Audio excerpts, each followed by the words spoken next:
மத்தேயு எழுதிய நம் ஆண்டவருடைய இயேசு கிறிஸ்துவின் திருப்பாடுகள். இயேசு ஆளுநன் பிலாத்து முன்னிலையில் நின்று கொண்டிருந்தார். ஆளுநன் அவரை நோக்கி, நீ யூதரின் அரசனா என்று கேட்டான். அதற்கு இயேசு, அவ்வாறு நீர் சொல்கிறீர் என்று கூறினார். மேலும் தலைமை குருக்களும் மூப்பர்களும் அவர் மீதும் குற்றம் சுமத்திய போது அவர் மறுமொழி எதுவும் கூறவில்லை. பின்பு பிலாத்து அவரிடம், உனக்கு எதிராக எத்தனையோ சான்றுகள் கூறுகிறார்களே, உனக்கு கேட்கவில்லையா என்றான். அவரோ ஒரு சொல் கூட அவனுக்கு மறுமொழியாக கூறவில்லை. ஆகவே ஆளுநன் மிகவும் வியப்புற்றான். மக்கள் விரும்பி கேட்கும் ஒரு கைதியை அவர்களுக்காக விழாவின் போது ஆளுநன் விடுதலை செய்வது வழக்கம். அந்நாளில் பரபா என்னும் பேர் போன கைதி ஒருவன் இருந்தான். மக்கள் ஒன்று கூடி வந்திருந்த போது பிலாத்து அவர்களிடம், நான் யாரை விடுதலை செய்ய வேண்டும் என விரும்புகிறீர்கள்? பரபாவையா அல்லது மெசியா என்னும் இயேசுவையா என்று கேட்டான். ஏனெனில் அவர்கள் பொறாமையால் தான் இயேசுவை தன்னிடம் ஒப்புவித்திருந்தார்கள் என்பது அவனுக்கு தெரியும். பிலாத்து நடுவர் இருக்கை மீது அமர்ந்திருந்த பொழுது அவனுடைய மனைவி அவனிடம் ஆள் அனுப்பி, அந்த நேர்மையாளரின் வழக்கில் நீர் தலையிட வேண்டாம், ஏனெனில் அவர் பொருட்டு இன்று கனவில் மிகவும் துன்புற்றேன் என்று கூறினார். ஆனால் தலைமை குருக்களும் மூப்பர்களும் பரபாவை விடுதலை செய்ய கேட்கவும் இயேசுவை தீர்த்து கட்டவும் கூட்டத்தினரை தூண்டிவிட்டார்கள். ஆளுநன் அவர்களை பார்த்து, இவ்விருவரில் யாரை விடுதலை செய்ய வேண்டும்? உங்கள் விருப்பம் என்ன என கேட்டான். அதற்கு அவர்கள், பரபாவை என்றார்கள். பிலாத்து அவர்களிடம், அப்படியானால் மெசியா என்னும் இயேசுவை நான் என்ன செய்ய வேண்டும் என்று கேட்டான். அனைவரும் சிலுவையில் அறையும் என்று பதிலளித்தனர். அதற்கு அவன், இவன் செய்த குற்றம் என்ன என்று கேட்டான். அவர்களோ சிலுவையில் அறையும் என்று இன்னும் உரக்க கத்தினார்கள். பிலாத்து தன் முயற்சியால் பயனேதும் ஏற்படவில்லை, மாறாக கலகமே உருவாகிறது என்று கண்டு கூட்டத்தினரின் முன்னிலையில் தண்ணீரை எடுத்து, இவனது இரத்த பலியில் எனக்கு பங்கில்லை, நீங்களே பார்த்து கொள்ளுங்கள் என்று கூறி தன் கைகளை கழுவினான். அதற்கு மக்கள் அனைவரும், இவனுடைய இரத்த பலி எங்கள் மேலும் எங்கள் பிள்ளைகள் மேலும் விழட்டும் என்று பதில் கூறினர். அப்போது அவர் பரபாவை அவர்கள் விருப்பத்திற்கிணங்க விடுதலை செய்தான். இயேசுவை கசையால் அடித்து சிலுவையில் அறையுமாறு ஒப்புவித்தான். ஆளுநனின் படைவீரர் இயேசுவை ஆளுநன் மாளிகைக்கு கூட்டிச் சென்று அங்கிருந்த படைப்பிரிவினர் அனைவரையும் அவர் முன் ஒன்று கூட்டினர். அவருடைய ஆடைகளை உரிந்து கருஞ்சிவப்பு நிறமுள்ள தளர் அங்கியை அவருக்கு அணிவித்தனர். அவர்கள் ஒரு முள்மூடி பின்னி அவரது தலையின் மேல் வைத்து அவருடைய வலக்கையில் ஒரு கோலை கொடுத்து அவர் முன் முழந்தாள் படியிட்டு, யூதரின் அரசே வாழ்க என்று சொல்லி ஏளனம் செய்தனர். அவர் மேல் துப்பி அக்கோலை எடுத்து அவருடைய தலையில் அடித்தனர். அவரை ஏளனம் செய்த பின் அவர் மேல் இருந்த தளர் அங்கியை கழற்றிவிட்டு அவருடைய ஆடைகளை அணிவித்து அவரை சிலுவையில் அறைவதற்காக இழுத்துச் சென்றனர். அவர்கள் வெளியே சென்றபோது சீரேன் ஊரை சேர்ந்த சீமோன் என்று பெயருடைய ஒருவரை கண்டார்கள். இயேசுவின் சிலுவை சுமக்கும்படி அவரை கட்டாயப்படுத்தினார்கள். மண்டையோட்டு இடம் என்று பொருள்படும் கொல்கொத்தாவுக்கு வந்தார்கள். இயேசுவுக்கு கசப்பு கலந்த திராட்சை ரசத்தை குடிக்க கொடுத்தார்கள். அவர் அதை சுவை பார்த்த பின் குடிக்க விரும்பவில்லை. அவர்கள் அவரை சிலுவையில் அறைந்த பின்பு குலுக்கல் முறையில் அவருடைய ஆடைகளை பங்கிட்டு கொண்டார்கள். பின்பு அங்கே உட்கார்ந்து காவல் காத்தார்கள். அவரது தலைக்கு மேல் அவரது மரண தண்டனைக்கான காரணத்தை எழுதி வைத்தார்கள். அதில் இவன் யூதரின் அரசனாகிய இயேசு என்று எழுதப்பட்டிருந்தது. அதன் பின் அவருடைய வலப்புறம் ஒருவனும் இடப்புறம் ஒருவனுமாக இரு கள்வர்களை அவருடன் சிலுவைகளில் அறைந்தார்கள். அவ்வழியே சென்றவர்கள் தங்கள் தலைகளை அசைத்து, கோவிலை இடித்து 3 நாளில் கட்டி எழுப்புகிறவனே, உன்னையே விடுவித்துக் கொள். நீ இறைமகன் என்றால் சிலுவையிலிருந்து இறங்கி வா என்று அவரை பழித்துரைத்தார்கள். அவ்வாறே தலைமை குருக்கள் மறைநூல் அறிஞர்களுடனும் மூப்பர்களுடனும் சேர்ந்து அவரை ஏளனம் செய்தனர். அவர்கள், பிறரை விடுவித்தான், தன்னையே விடுவிக்க இயலவில்லை. இவன் இஸ்ரேலுக்கு அரசனாம். இப்பொழுது சிலுவையிலிருந்து இறங்கி வரட்டும், அப்பொழுது நாங்கள் இவனை நம்புவோம். கடவுளிடம் இவன் உறுதியான நம்பிக்கை கொண்டிருந்தானாம். அவர் விரும்பினால் இப்போது இவனை விடுவிக்கட்டும். நான் இறைமகன் என்றானே என்று கூறினார்கள். அவ்வாறே அவரோடு சிலுவையில் அறையப்பட்டிருந்த கள்வர்களும் அவரை இகழ்ந்தார்கள். நண்பகல் 12 மணி முதல் பிற்பகல் 3 மணி வரை நாடு முழுவதும் இருள் உண்டாயிற்று. 3 மணி அளவில் இயேசு, ஏலி ஏலி லமா சபக்தானி, அதாவது என் இறைவா என் இறைவா ஏன் என்னை கைவிட்டீர் என்று உரத்த குரலில் கத்தினார். அங்கே நின்று கொண்டிருந்தவர்களுள் சிலர் அதை கேட்டு, இவன் எலியாவை கூப்பிடுகிறான் என்றனர். உடனே அவர்களுள் ஒருவர் ஓடி சென்று கடற்பஞ்சை எடுத்து புளித்த திராட்சை ரசத்தில் தோய்த்து அதை கோலில் மாட்டி அவருக்கு குடிக்க கொடுத்தார். மற்றவர்களோ, பொறு, எலியா வந்து இவனை விடுவிப்பாரா என்று பார்ப்போம் என்றார்கள். இயேசு மீண்டும் உரத்த குரலில் கத்தி உயிர் விட்டார். அனைவரும் சிறிது நேரம் முழந்தால் படியிட்டு ஜெபிப்போம்.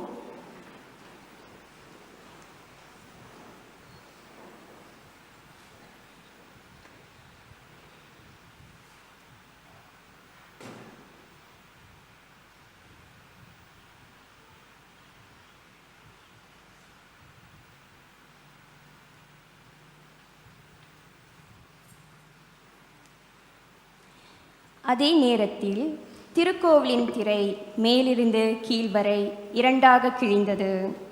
நிலம் நடுங்கியது. பாறைகள் பிளந்தன. கல்லறைகள் திறந்தன. இறந்த இறைமக்கள் பலரின் உடல்கள் உயிருடன் எழுப்பப்பட்டன. இயேசுவின் உயிர்த்தெழுதலுக்கு பின்பு இவர்கள் கல்லறைகளிலிருந்து வெளியே வந்து எருசலேம் திருநகரத்திற்கு சென்று பலருக்கு தோன்றினார்கள். நூற்றுவர் தலைவரும் அவரோடு இயேசுவை காவல் காத்தவர்களும் நிலநடுக்கத்தையும் நிகழ்ந்தவற்றையும் கண்டு மிகவும் அஞ்சி, இவர் உண்மையாகவே இறைமகன் என்றார்கள். கலிலேயாவில் இருந்து இயேசுவை பின்பற்றி அவருக்கு பணிவிடை செய்து வந்த பல பெண்களும் அங்கிருந்தார்கள். அவர்கள் தொலையில் நின்று உற்று நோக்கி கொண்டிருந்தார்கள். அவர்களிடையே மகதலா மரியாவும் யாக்கோப்பு, யோசேப்பு ஆகியோரின் தாய் மரியாவும் ஜெபத்தேயுவின் மக்களுடைய தாயும் இருந்தார்கள். மாலை வேளையானதும் அரிமத்தியா ஊரை சேர்ந்த யோசேப்பு என்னும் பெயர் கொண்ட செல்வர் ஒருவர் அங்கே வந்தார். அவரும் இயேசுவுக்கு சீடராயிருந்தார். அவர் பிலாத்திடம் போய் இயேசுவின் உடலை கேட்டார். பிலாத்தும் அதை கொடுத்துவிட கட்டளையிட்டான். யோசேப்பு அவ்வுடலை பெற்று தூய்மையான மெல்லிய துணியால் சுற்றி தமக்கென பாறையில் வெட்டியிருந்த புதிய கல்லறையில் கொண்டு போய் வைத்தார். அதன் வாயிலில் ஒரு பெருங்கல்லை உருட்டி வைத்துவிட்டு போனார். அப்பொழுது மகதலா மரியாவும் வேறொரு மரியாவும் அங்கே கல்லறைக்கு எதிரே உட்கார்ந்திருந்தனர். மறுநாள், அதாவது ஆயத்த நாளுக்கு அடுத்த நாள், தலைமை குருக்களும் பரிசேயர்களும் பிலாத்திடம் கூடி வந்தார்கள்.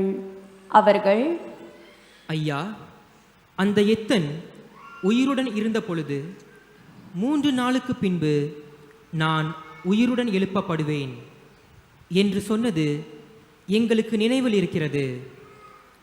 ஆகையால் 3 நாள் வரை கல்லறையை கருத்தாய் காவல் செய்ய கட்டளையிடும். இல்லையெனில் அவருடைய சீடர்கள் ஒருவேளை வந்து அவன் உடலை திருடிச் சென்றுவிட்டு இறந்த அவர் உயிருடன் எழுப்பப்பட்டார் என்று மக்களிடம் சொல்ல நேரிடும். அப்பொழுது முந்தின ஏமாற்று வேலையை விட பிந்தினது மிகுந்த கேடு விளைவிக்கும் என்றனர். அதற்கு பிலாத்து அவர்களிடம், உங்களில் காவல் வீரர்கள் இருக்கிறார்கள், நீங்களே போய் உங்களுக்கு தெரிந்தபடி கருத்தாய் காவல் செய்யுங்கள் என்றார். அவர்கள் போய் கல்லறையை மூடியிருந்த கல்லுக்கு முத்திரையிட்டு காவல் வீரரை கொண்டு கருத்தாய் காவல் செய்ய ஏற்பாடு செய்தார்கள். கிறிஸ்து வழங்கும் நற்செய்தி.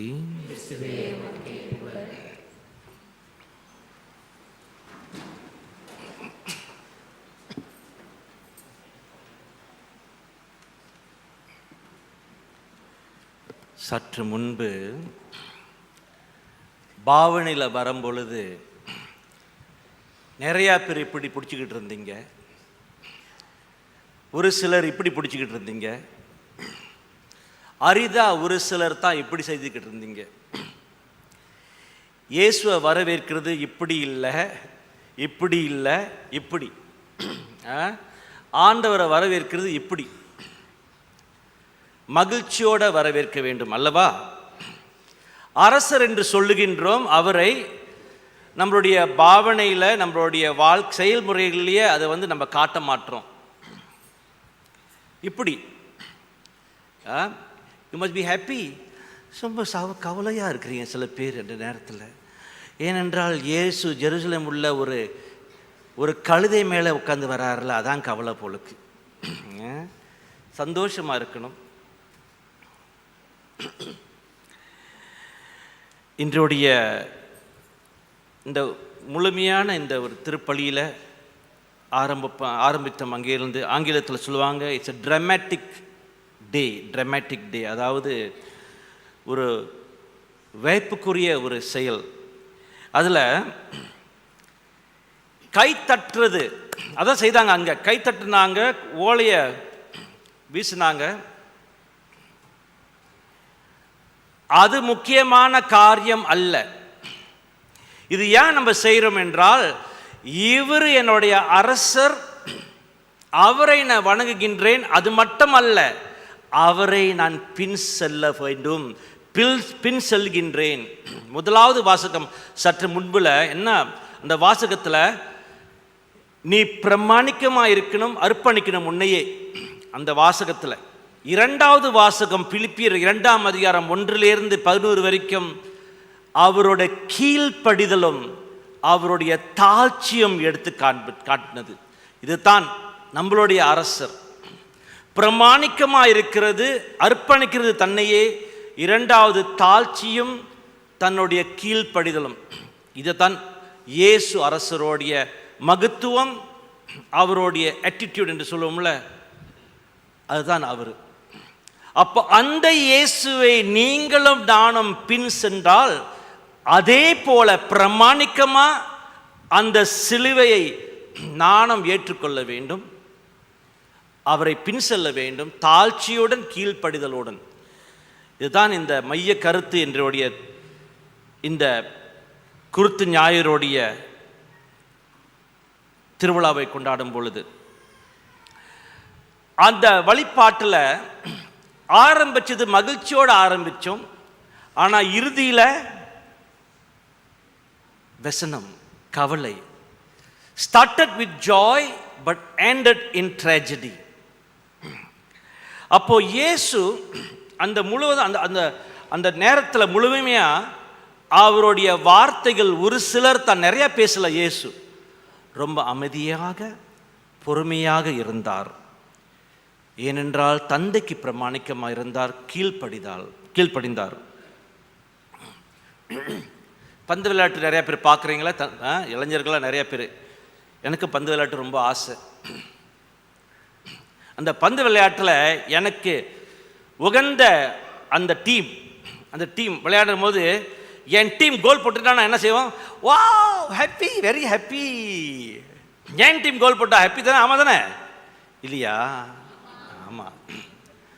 அதே சமயத்தில் அது தோற்று போச்சுன்னா கவலை. சில சமயத்தில் சில பேருக்கு வெறுப்பு கூட. என்னடா இவனை நான் இந்த டீமுக்கு நான் சப்போர்ட் பண்ண எப்படி போச்சே, வெறுப்பு கூட சில பேருக்கு இருக்கும், கோபம் கூட வரும், தோற்றுட்டானுங்களே அப்படின்னு. நம்ம வாழ்க்கையை பார்த்தோம் என்றால், இந்த இயேசுவோட நிகழ்வை பார்த்தோம் என்றால் அதுதான். முதல்ல எல்லாம் கை தட்டுறாங்க, வை வெரி ஹாப்பி. அப்புறம் வெறுப்பு வந்துருச்சு. ஓசானா ஓசானா என்று சொல்லிட்டு அதே கூட்டம் அவரை சிலுவையில் அறையுங்கள் என்று கத்தினார்கள்.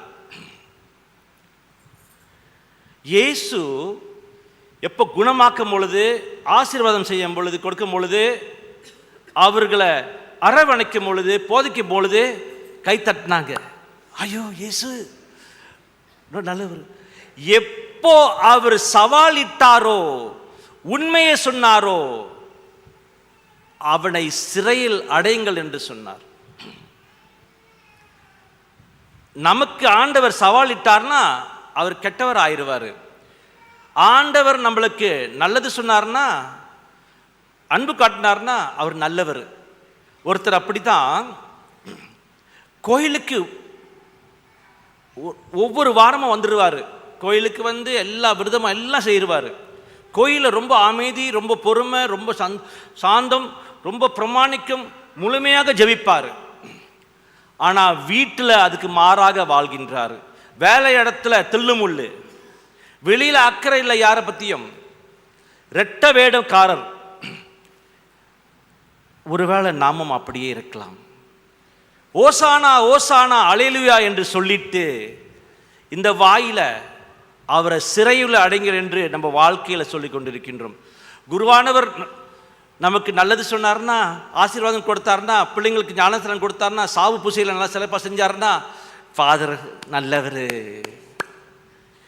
அதே குருவானவர் உங்களுக்கு சவால் இட்டார்னா, உண்மையை எடுத்து காண்பித்தார்னா, அவரை நம்ம புறக்கணிக்கிறோம் அல்லவா? என்ன வித்தியாசம்? அதே தான். அங்க அவர் செய்தார், அவருக்கு செய்தார்கள், இங்கேயும் இப்படி செஞ்சு கொண்டிருக்கின்றோம். எல்லா சூழ்நிலையும் இதுதான் நடந்து கொண்டிருக்கிறது. சற்று முன்பு நான் யோசித்தேன், இப்போ ஓலையை கட்டிக்கிட்டு நம்ம வரோம், திடீரென்று இயேசு நம் மத்தியில் வந்துட்டார்னா என்ன செய்வோம்? Jesus one selfie please. Selfie. எல்லாரும் கேமரா வச்சிருப்போம், அப்படியே இயேசு அப்படி படம் எடுக்கிறதுக்கு.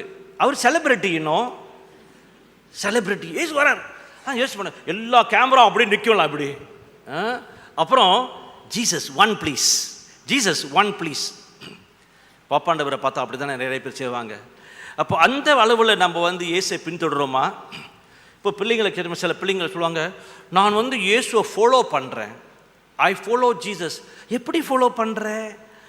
இன்ஸ்டாகிராமில் இருக்கிறாரு, ஃபேஸ்புக்கில் இருக்கிறாரு, வாட்ஸ்ஆப்பில் இருக்கிறாரு. I follow Jesus online. Don't follow Jesus online. Line துண்டிக்கப்பட விட்டுரும். Follow Jesus on the cross. இயேசுவை பின் செல்ல வேண்டும் என்றால் அந்த சிலுவையை நோக்குங்கள், அந்த சிலுவையை பாருங்கள். அதுதான் உண்மையான நம்மளுடைய அழைப்பு.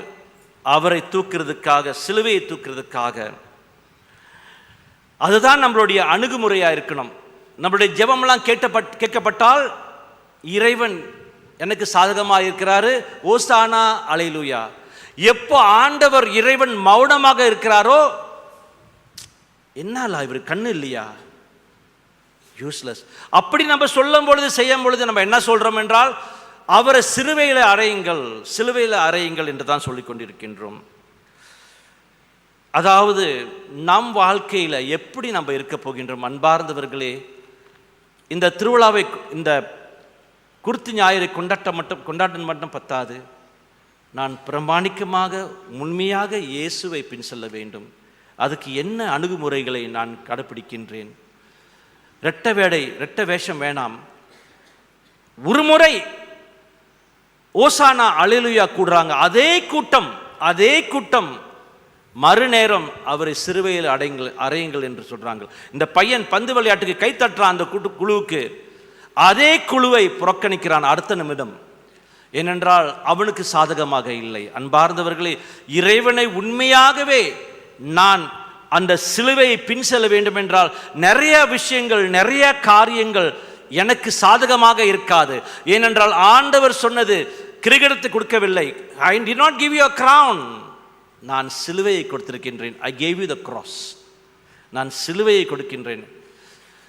அதுதான் கவனத்துக்கு கொண்டாட வேண்டும். அன்பார்ந்தவர்களே, இந்த நோக்கத்தோடு இந்த பாடுகளை நாம் கொண்டாடுவோம். இந்த தூய்மையான பரிசுத்தமான வாரத்தை கடைப்பிடிக்க எவ்வளோ நான் இயேசுவை பின் சொல்லி கொண்டிருக்கின்றேன். நானும் அந்த கூட்டத்து போலையா? இப்போ அந்த கூட்டத்தை விட்டுருங்க, இந்த கூட்டத்தை பாருங்க, இந்த கூட்டத்தை கூட விட்டுருங்க. உங்களை தனிப்பட்ட முறையில் பாருங்கள், நான் எப்படி வாழ்கின்றேன். ஒரு நேரம் என்னுடைய செயல்கள் எல்லாம் ஓசானா அல்லேலூயா என்று சொல்லிக் கொண்டிருக்கிறது, என்னுடைய செயல்கள் எல்லாம்.